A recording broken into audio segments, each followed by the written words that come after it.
За нарны тоснд хоёр төрөл байдаг. Химийн нарны тос, физикийн нарны тос. Химийн нарны тос нь нарны туяагны хортой зүйлсийг нь шүүгээд тэгээд хоргүй нарны туяаг нь арьс руу нэвтрүүл оруулаад тэгээд нарнаас хамгаалдаг. За физикийн нарны тос нь шууд нарны туяаг арьсан дээр нь ойлгоод хамгаалцдаг гэсэн үг. Өдөр тутамдаа бид нар химийн нарны тосыг төрхүүл илүү зүгээр.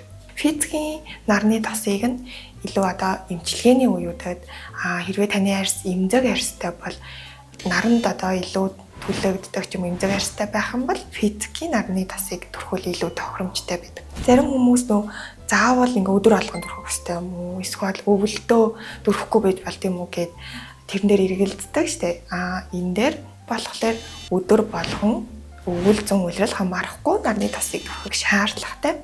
Яагаад гэвэл өвөлж бай жоохон бүрхэг өдөрч бай нарны туяа байдаг л учраас бид нарнаас зөрнөл арьсан хамгаалахын тулд төрөх ёстой. Бүр гэрте байхдаа ч гэсэн төрөхтэй. Яагаад гэвэл нарны туяа цонхыг нэвтэлж орж ирдэг учраас заавал төрөхтэй. Ингэж төрөхснээрээ бид нарны хортой туянаас арьсаа хамгаалж байгаа. Тэгээ цаашлаад арьсны хавдар үүсгээс сэргийлж байгаа. Наранд түлэгдэхээс сэргийлж байгаа. Сэвх нөсөө үүсгээс сэргийлж ялангуяа арьс бас хөгшрөхөөс нь сэргийлж өгдөг. Нарны тосыг болохоор бас зүгээр ч нэг төрөхгүй ингээд зөв төрөх шаардлагатай. Жишээ нь гадаа гарахаас 15 минутын өмнө төрөх ёстой. Тэгснээрээ нарны тос чинь яг нарнаас хамгаалахад бэлэн болно гэсэн. Дээрээс нь хэмжээний хувьд бас анхаарах ёстой. Ер нь бол хангалттай сайн хэмжээгээр төрхнө гэд ойлгочвол зүгээр. Гэхдээ сантиметр квадрат 2 мг нарны тос байх ёстой гэж үздэг. Нарны тосон дээр SPF 50 нэмэх гэл SPF 30 гэл байдаг шүү дээ. Тэр нь тухайн нарнаас хэр их хамгаалж байгаа гэдгийг нь илэрхийлдэг.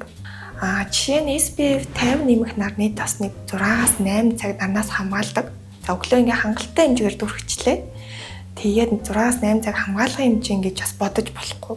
Яагаад гэвэл өдрийн турш арьснаас хөлс ялгарч байгаа, тос ялгарч байгаа. Тэр чинээгээр тухайн нарны тос чинь арилж идэг. Тийм учраас яг л хэвээндээ 2 цаг тутам нарныхаа тосыг сэргээж түрэх юм бол бид өдрийн турш нарнаас бүрэн арьсаа хамгаалах боломжтой байдаг.